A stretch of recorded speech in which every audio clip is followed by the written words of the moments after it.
The Canadian federal election is over. We now have a Liberal minority government again in Ottawa. And while the election campaign was often derided as the election, the Seinfeld election about nothing, there actually were quite a number of commitments made around energy and climate. And so I'm going to talk to Professor Mark Winfield, who's the professor of environmental studies at York University, about an op-ed he recently wrote called "In Canada's Federal Election Made Big Strides for Climate and the Environment." Welcome to the interview, Mark. Thank you. Well, look, what's your general take on the election and the climate energy promises that were made? Well, I think it's kind of an interesting situation. As you say, a lot of people felt there was a sort of Groundhog Day aspect to the election, that we ended up back where we were. But in fact, I think what's happened is a bit more significant than that. I mean, part of the underlying strategy on the part of Liberals was to continue to consolidate the progressive vote with them relative to the potential for it to bleed to the NDP, the Bloc Québécois, and the Greens. And to do that, in the end, they've had to put quite a lot on the table in terms of climate commitments. And now they've emerged in this return to this minority government situation where the balance of power is held by parties that are relatively strong on climate. So the incentives, both from a practical perspective of sort of surviving as a government, to carry through, but also, there is now this expectation that they're going to deliver on all of this. And if they don't, that vote can bleed to the NDP or the Bloc in Quebec or the Greens. We don't know at this stage where they're going to land, but there's certainly a risk to the Liberals if they don't come through. Those progressives who voted for them this time may be much less inclined to do so next time. Well, let's talk about some of the specific promises. There were a number made around electricity, transportation, and buildings. What were some that stood out for you? Well, I think the biggest ones beyond that we've already seen the expansion of the national determined commitment under the Paris Accord, which carries with it a considerable weight in and of itself. And that actually happened before the election. I think one of the things that's caught people's eye in particular was the commitment to both cap emissions on the oil sands and the upstream oil and gas sector more generally, but then also to ratchet them down towards net zero. We don't have the details on what exactly that's supposed to mean, other than it's supposed to happen in 5-year increments. Obviously, the potential for federal-provincial conflict around that with Alberta and Saskatchewan is quite striking. I mean, a necessity one way or another, if we're going to get to where the government says it wants to be by 2030 and to get to net zero by 2050, but we're still need to see the details on what that one's going to look like. Yeah, that's the one that really stood out for me because, of course, oil and gas production accounts for 26% of Canadian emissions.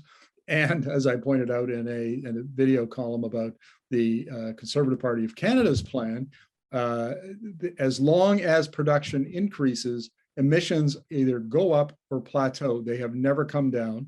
And Environment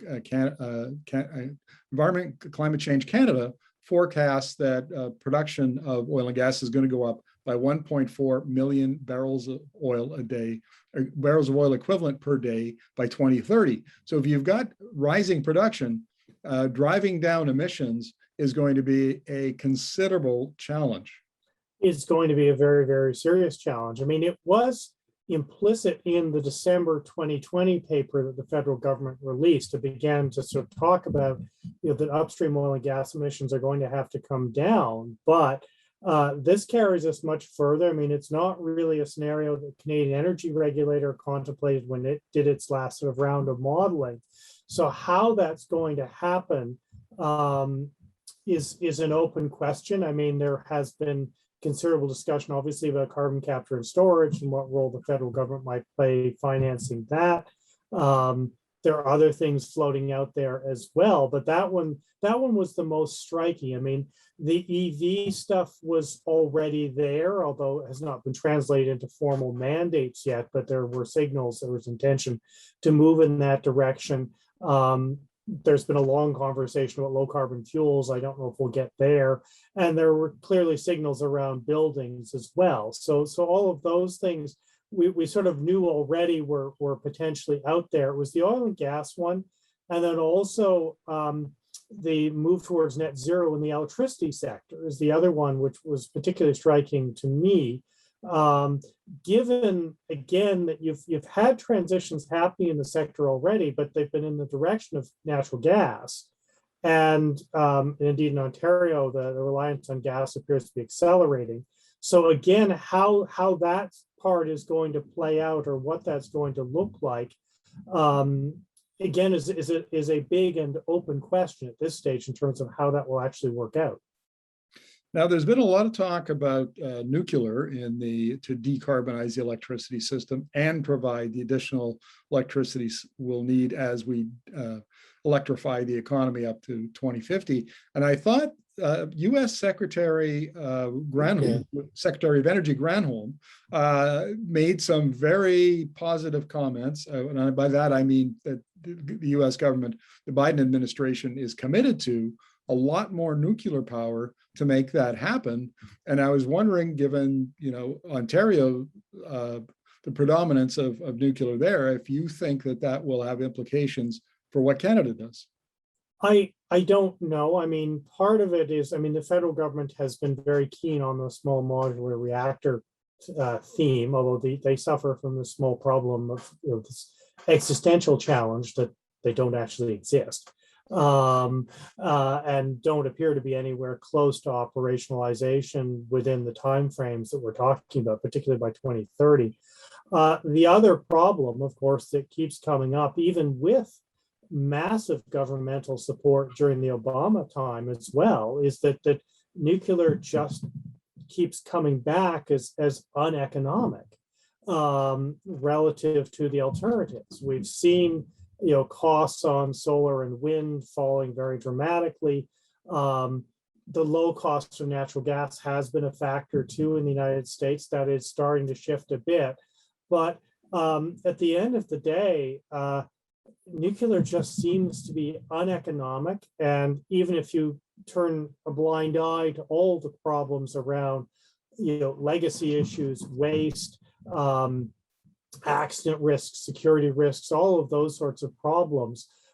Simply the timelines just don't work in terms of deployment of the technology relative to the kind of progress that we would need to make in order to get to where we want to get to in terms of decarbonization and the targets the government has now set for itself. So I don't really see that as a particularly realistic pathway in terms of how we're going to get to where we want to get to by 2030, certainly.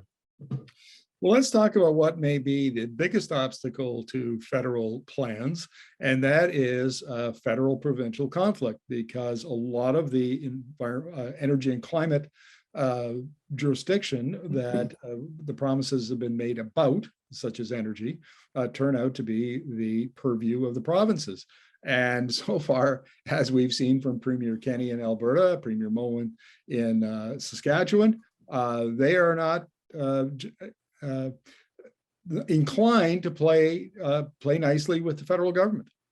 No, and in the short term, there doesn't seem to be any signals of any willingness to shift. There are some more subtle signals.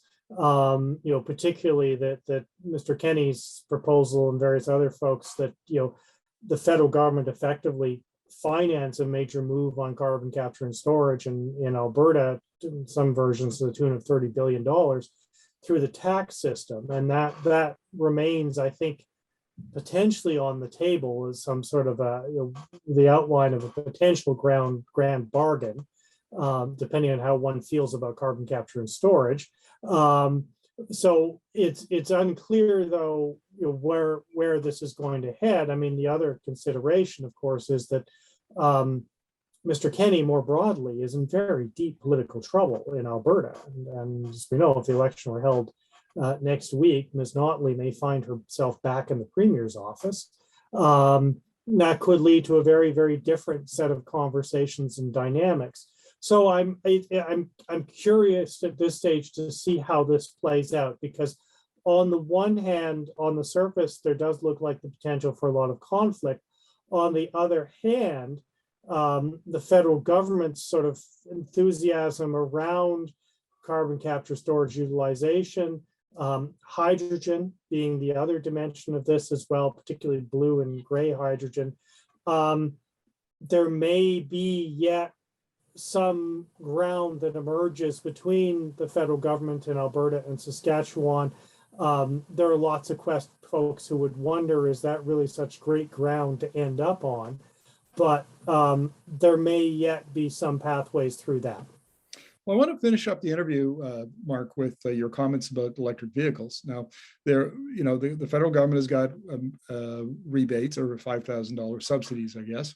But the thing that keeps popping up in my interviews is the fact that the electric vehicle manufacturing is absolutely exploding. I mean, it is taking off much quicker than people had expected. We saw some announcements by Ford the other day about, huge, I think it was $11 billion of investment in new plants in North America.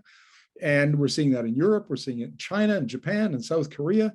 And, the analysts who do these kind of forecasts are saying, we may be a little conservative on our EV sales forecasts, our adoption forecasts.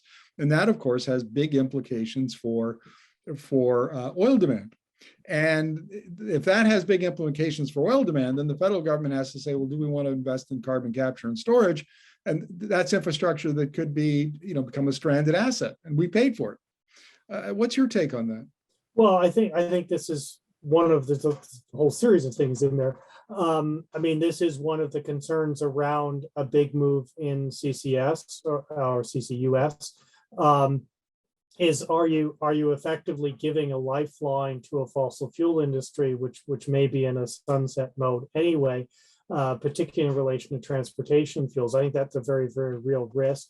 The auto manufacturers, as you say, seem to be moving strongly in the EV direction, which sort of reinforces those trends. And it may be that our modeling, particularly from the Canadian Energy Regulator, has not really caught up with these trends in terms of where oil demand in particular may actually go in North America. So I think these are open questions in terms of also where Canada and more specifically Ontario's place is in the manufacturing dimensions of this as well. I think is somewhat unresolved, partially because you're dealing with a provincial government in Ontario, which is still very behind the game in terms of the movement in the transportation sector around this. There've been some awakening that the manufacturers are moving this direction, but the province itself is still absolutely nowhere in terms of thinking through. It dismantled the regime that was there around EVs and hasn't really replaced it with anything in the meantime. Mark, thank you very much for your insights. Always appreciate it. Great, thank you.